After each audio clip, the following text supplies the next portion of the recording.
très vite, on a vu que c'était l'eau qui posait un problème parce que les sources du village ont été taries par le percement de cette galerie de reconnaissance. D'autres problèmes ont été ajoutés. Et puis, petit à petit, on s'est vraiment intéressé à ce problème environnemental du Lyon-Turin. Et heureusement, on a pu avoir l'appui de quelques personnes, on va dire, compétentes, parce que même si moi, je suis géographe de formation, je n'ai pas toutes les compétences, je ne sais pas tout. Et en ayant accès à un certain nombre de documents de TELT, qui est Tunnel Euralpin Lyon-Turin, qui est le promoteur et le faiseur de ce tunnel, qui fait 2 fois 57 km. C'est en fait un tunnel qui demande au total 164 km de galeries à creuser. Pour l'instant, il y en a à peu près 25 km qui sont à peu près creusés. Ce sont uniquement des travaux préparatoires qui sont faits, comme la galerie de reconnaissance, par exemple, en dessous de Villerodin-Bourget. Or, en creusant ces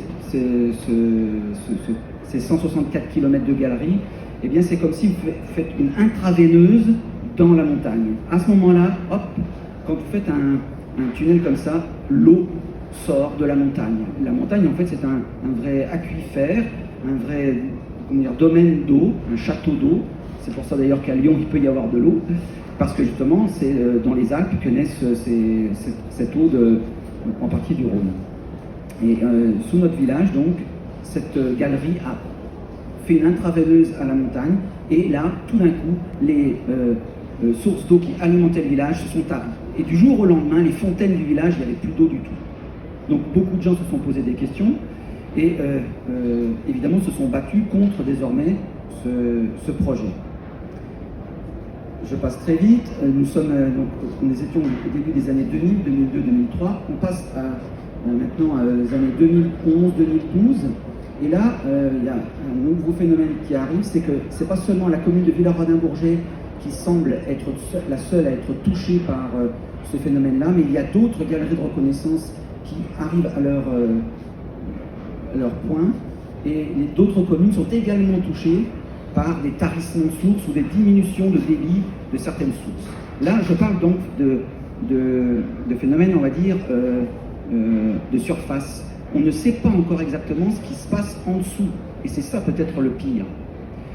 Or, les autres communes commencent aussi à s'alarmer un petit peu de qu'est-ce qui se passe à propos de ces galeries de reconnaissance. Donc ils commencent à imaginer, mais qu'est-ce qui va se passer quand les 164 kilomètres de galeries seront percés, et quelle quantité d'eau va être prise par cette intraveineuse? Eh bien, on le sait déjà, parce qu'il y a deux choses qui ont été faites. Il y a un rapport de la Communauté européenne qui s'appelle le rapport Covey, qui date de 2006, et qui dit que la totalité de l'eau qui sera extraite de la montagne par le Lyon-Turin est l'équivalent de 60 à 120 millions de mètres cubes d'eau par an. Alors, ça ne nous dit pas grand-chose. Si je traduis, ça fait à peu près l'équivalent de la consommation d'eau potable pour une ville de 1 million d'habitants. Bon, pendant un an. Donc chaque année, le Lyon-Turin va extraire la consommation en eau potable d'1 million d'habitants.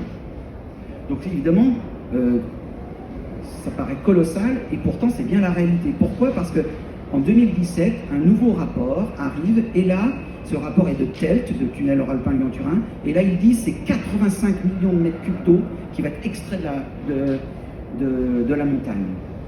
Comment faire? Alors on s'est posé la question, comment faire pour lutter contre cela, pour alerter les gens, pour informer? C'est ce qu'on a fait dans un premier temps. On a informé, on a essayé de dire les choses. On n'a pas beaucoup été entendu, y compris par, malheureusement, les représentants de nos communes.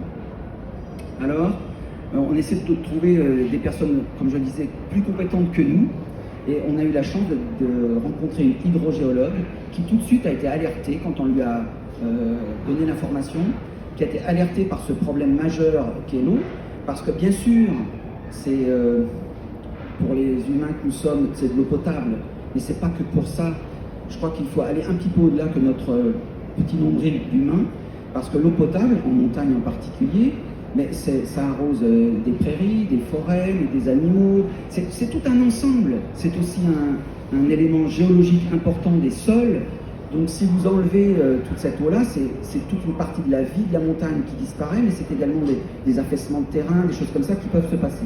Alors on se dit comment on va faire pour essayer de lutter contre ce phénomène. Et cette hydrogéologue, elle nous a indiqué un moyen vraiment intéressant, c'est que chaque source d'alimentation en eau potable d'une commune a 3 périmètres de protection, un périmètre immédiat de quelques mètres ou quelques dizaines de mètres, ensuite un périmètre rapproché de protection qui fait entre 100 à 200, 300, 500 mètres autour, et puis un périmètre éloigné de protection, là qui fait parfois plusieurs kilomètres de protection, et sur une montagne, évidemment que ça monte dans les versants. Et or, pour obtenir ces périmètres de protection, il faut faire une déclaration d'utilité publique. Donc, on a regardé un petit peu ces périmètres de protection. Est-ce que ces périmètres de protection entraient en contact avec le tracé du futur tunnel Lyon-Turin? Et on a découvert que sur 5 communes, 17 captages d'alimentation en eau potable passent en fait sur le tracé du Lyon-Turin.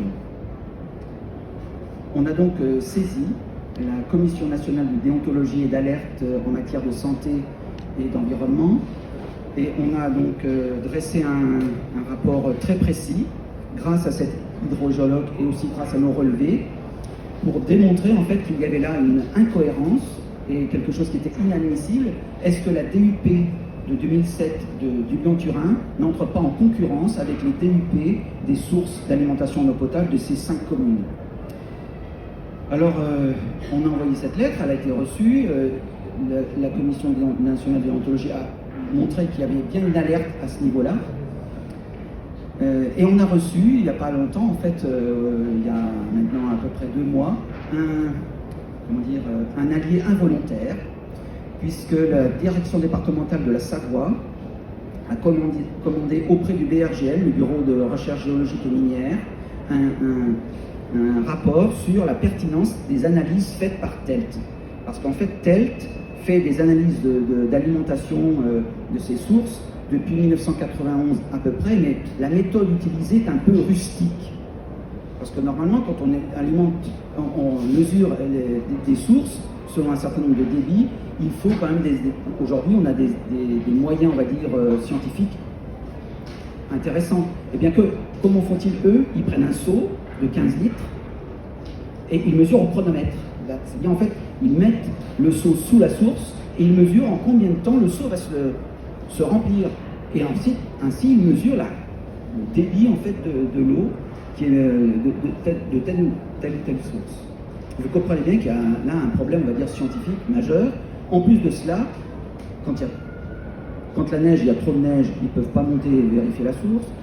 Par moment, d'autres éléments météorologiques les empêchent d'aller voir. Donc en fait, on n'a pas en fait des rapports continus d'analyse de ces sources d'eau. Tous ces éléments-là montrent en quelque sorte que les analyses véritablement de TELT faites sur cette problématique de l'eau est complètement en fait fallacieuse et au moins peu scientifique.